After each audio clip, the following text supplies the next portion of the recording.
मुग्धा और उसकी सास के बीच पूरा समय सास के किसी न किसी काम को लेकर मतभेद चलते ही रहते हैं।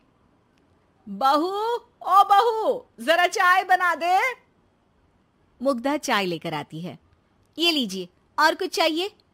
अरे नहीं, बस चाय पीने का मन था। जाओ, तुम दूसरा काम करो। चाय पीने के थोड़ी देर बाद सास दोबारा मुग्धा को आवाज लगाती है। अरे बहू रे, आओ बहू, जरा हलवा तो बना दे, मीठा खाने को मन हो रहा है। इसी तरह मुग्धा की सास पूरा समय कोई ना कोई काम बताकर उसे रसोई से बाहर तक निकलने नहीं देती। कभी चाय, कभी हलवा, कभी पानी तो कभी दूध, हर समय खाने को चाहिए और उसके लिए अपने हाथ पैर बिल्कुल नहीं हिलाने। परेशान किया हुआ है इन्होंने। सास की जबरदस्ती परेशान करने की आदतों से दुखी मुग्धा एक शाम सचिन के साथ अपने कमरे में बैठी हुई बात कर रही होती है। सुनो जी, मम्मी जी की ये जानबूझकर मुझे परेशान करने की फरमाइशों से मैं बहुत फ्रस्ट्रेट हो चुकी हूँ। पूरे दिन में एक सेकंड का आराम नहीं मिलता। रसोई से बाहर कदम रखती नहीं कि बहू ये बना दे, बहुरी वो बना दे। अरे इनकी फरमाइशें चलती ही रहती है। अरे मुग्धा, माँ खाने की शौकीन है, पर उम्र हो चली है, खुद खाना नहीं बना सकती, इसलिए तुमसे बोलती है। अरे तो शौक भी उम्र देख कर रखने चाहिए ना। समझ में नहीं आता, हर समय फेविकॉल का जोड़ लगाए सोफे से चिपके बैठी रहती है। इतना सब डाइजेस्ट कैसे हो जाता है उन्हें? अरे तुम मेरी माँ से इतनी नफरत कैसे कर सकती हो? मैं उनसे नफरत नहीं करती जी, बस परेशान हूँ। जहां मुग्धा अपने पति से ये सब बोल रही होती है, वहीं उसकी सास भी कमरे के बाहर दरवाजे से कान लगाए सारी बातें सुन रही होती है और अगली दोपहर रसोई में मुग्धा के पास जाती है। बहू, आज ना मेरा कुछ मसालेदार खाने का मन है। तो चाय बना दूं? मुझे बहुत पसंद है। अरे ना, ऐसा कर लिट्टी चोखा बना ले। और हाँ, जितना मसाला बातों में मिलाकर पति को सुनाती हो ना, सब्जी में भी वैसे ही डाला करो, खाना स्वादिष्ट बनेगा। सास की बात सुनकर मुग्धा हैरान रह जाती है। मतलब अब पूरा समय मुझ पर हुक्म चलाने के साथ बंद कमरे में हुई पति पत्नी की बीच की बातें भी सुनती है?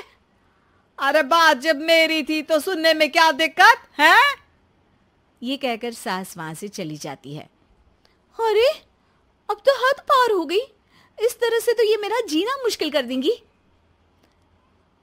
मुग्धा सास की हरकतों से परेशान उसका हल सोचने लगती है और इसी तरह कुछ दिन बीत जाते हैं, जिसमें सास का जन्मदिन आता है।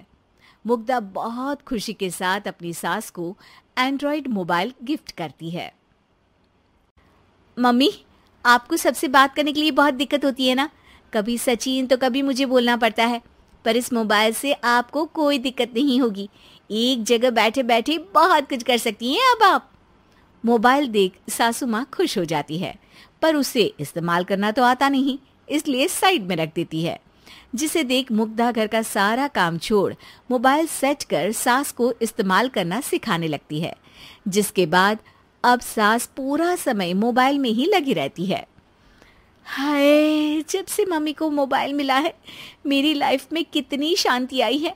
अच्छा है, इसी तरह बिजी रहे तो मैं भी सुकून की जिंदगी जी पाऊंगी। अब मुग्धा जब मन करे काम करना, जैसा चाहे वैसा खाना बनाकर खाना, पूरा समय रिलैक्स और खुश रहने लगती है। क्या बात है, आजकल तुम बहुत चहक रही हो।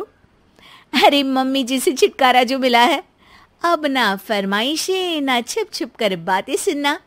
अच्छा, तो मोबाइल गिफ्ट करने की ये स्कीम थी। इसी तरह दिन बीतते हैं और अब मोबाइल पर लगी सास फरमाइशों की जगह सवालों के लिए बहू को आवाजें लगाना शुरू कर देती है। अरे बहू सुन तो, देख जरा किसी का फोन क्यों नहीं मिल रहा?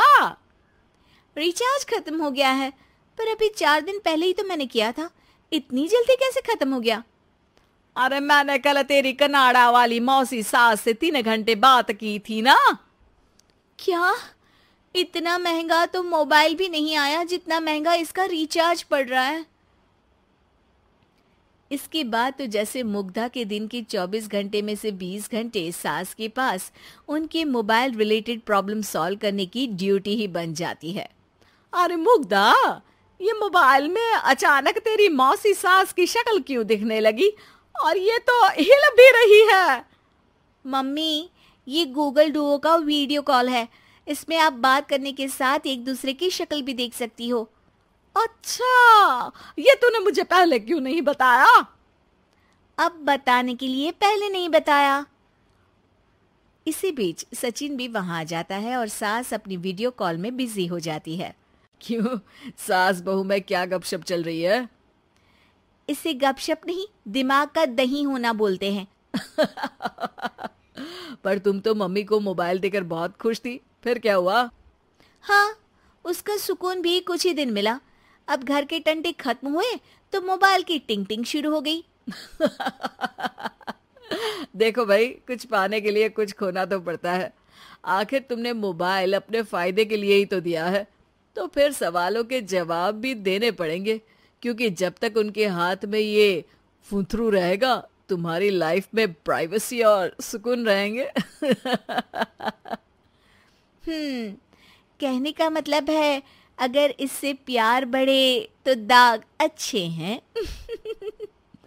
अरे मुझे पहले दिन से ही पता है मोबाइल किस मकसद से दिया गया है। भूलो मत, इससे पहले मैं बातें ही सुनती थी। सास की ये बात सुनकर मुग्धा शॉक में और सचिन हंसता रह जाता है।